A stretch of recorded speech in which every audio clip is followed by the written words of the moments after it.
Assalamualaikum warahmatullahi wabarakatuh. Perkenalkan, nama saya Ersin Endensari dengan NIM 210700022, kelas B121 Non-Reg Prodi PG PAUD, dengan dosen pengampu Bapak Suhud Aryana SPD MPD.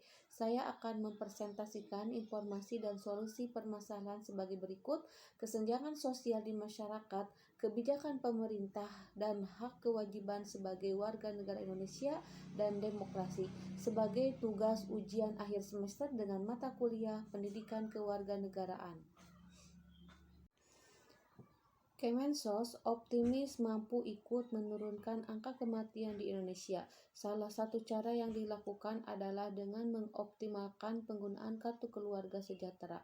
Optimalisasi pengurangan angka kemiskinan adalah dengan cara ikut memasukkan para penyandang masalah kesejahteraan sosial yang selama ini tidak terdata karena tidak memiliki kartu keterangan berupa kartu keluarga ataupun KTP.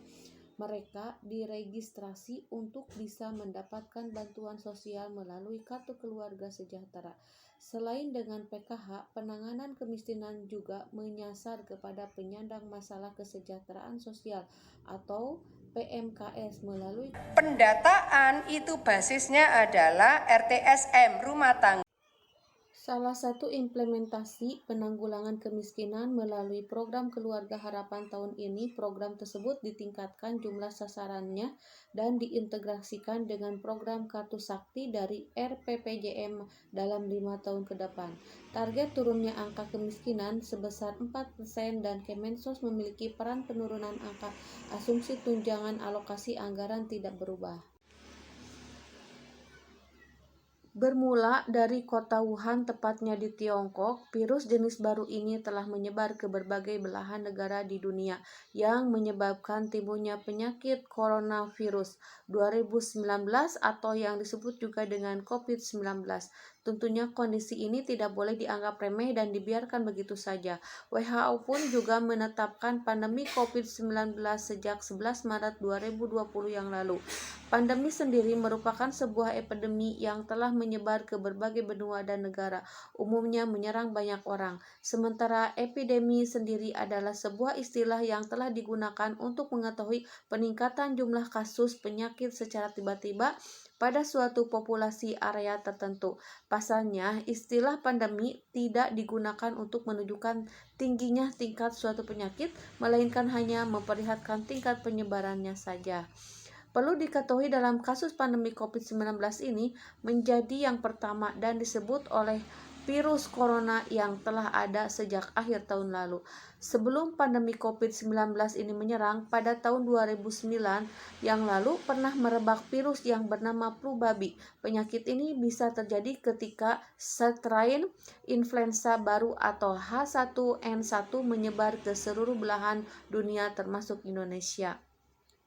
Tidak hanya merugikan dari sisi kesehatan saja, Presiden Joko Widodo juga menegaskan bahwa virus corona sangat berdampak pada perekonomian di Indonesia, bukan hanya karena produksi barang saja yang terganggu, tetapi investasi yang juga terhambat. Berikut beberapa dampak virus COVID-19 di Indonesia. Beberapa barang menjadi mahal dan langka untuk ditemukan. Jemaah Indonesia batal berangkat umroh. Kunjungan para wisata mancanegara di Indonesia menurun, merusak tatanan ekonomi di Indonesia, impor barang menjadi terhambat. Itu tadi bahasan mengenai pandemi 19 beserta dampaknya yang bisa Anda ketahui. Demi mencegah penyebaran virus COVID-19 ini, sebaiknya Anda juga selalu menjaga kebersihan, kesehatan, dan jangan lupa untuk selalu menggunakan masker jika melakukan aktivitas di luar ruangan. Memahami bullying, penyebab dan cara mengatasinya. Bullying adalah tindakan seseorang atau kelompok yang melakukan penindasan bertujuan memberi kesenangan. Bullying seperti verbal, fisik, nonverbal, hingga cyberbullying. Bullying sering terjadi di sekolah dan di lingkungan sehari-hari yang memakan jiwa. Aksi bullying ini merugikan korban hingga mempengaruhi psikisnya. Fenomena bullying menyebabkan pelaku bertindak semena-mena pada korban. Perilaku bullying bertentangan dengan Undang-Undang 1945 Pasal 28B ayat 2 berbunyi menyatakan bahwa setiap anak berhak atas kelangsungan hidup, tumbuh dan berkembang serta berhak atas perlindungan dari kekerasan dan diskriminasi.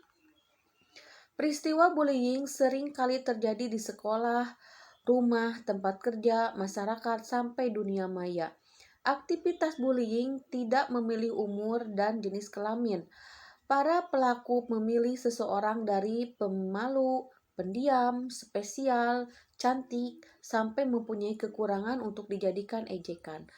Mengutip dari kemenfa.go.id, bullying dikelompokkan dalam 5 kategori antara lain: kontak verbal langsung.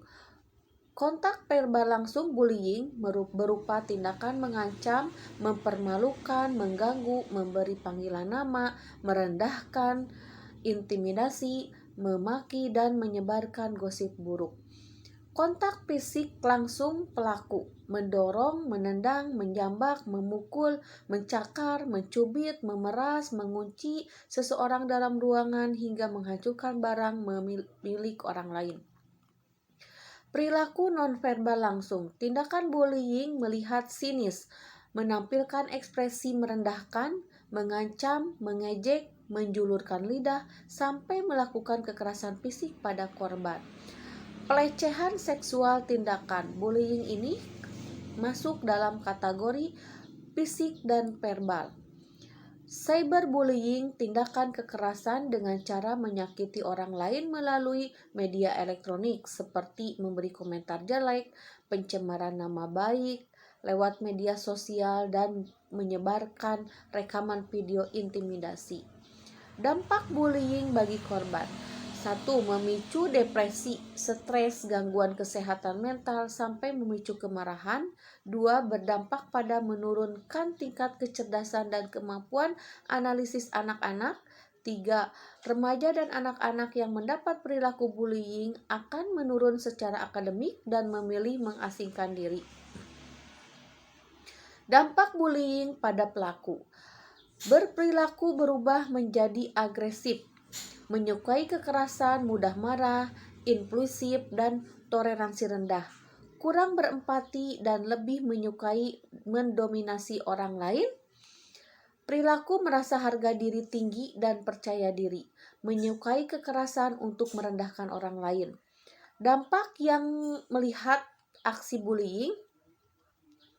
Jika dibiarkan terus-menerus, penonton yang menyaksikan bullying merasa bahwa perilaku tersebut dianggap biasa. Penonton akan berpikir bahwa perilaku ini bisa diterima secara sosial, bahkan bisa meniru perilaku terutama anak-anak. Para penonton memilih menjadi penindas karena takut mereka akan menjadi korban selanjutnya, sedangkan beberapa orang memilih diam tanpa bertindak atau menghentikan aksi bullying tersebut.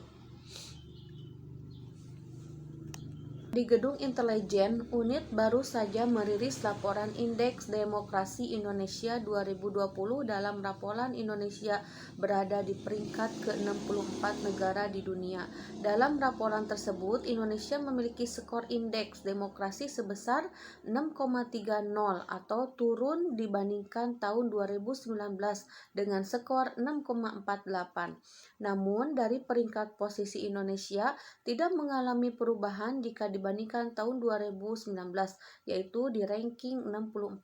Jika dibandingkan negara-negara di Asia Tenggara, indeks demokrasi Indonesia berada di bawah Malaysia, Timor Leste, dan Filipina. Dalam rilis pada media diikuti 5 kantor staf Presiden, Jales Wardani Wardani mengatakan Indonesia terus berjuang untuk masuk kategori negara demokrasi penuh. Ini artinya Indonesia sampai saat ini terus berjuang untuk merosot pada kondisi yang lebih buruk. Hal itu dipengaruhi oleh aktivitas langkah pemerintah melakukan menegakkan hukum terhadap aksi intoleransi yang membahayakan ideologi negara. Terkait turunnya indeks demokrasi Indonesia, Direktur Eksekutif Indonesia Publik Institut Karyono Wibowo menegaskan bisa menjadi cambuk bagi pemerintah untuk memperbaikinya. Indeks demokrasi bisa lebih baik jika indikator pelaksanaan demokrasi diperbaiki seperti pelaksanaan pemilu dan pluralisme.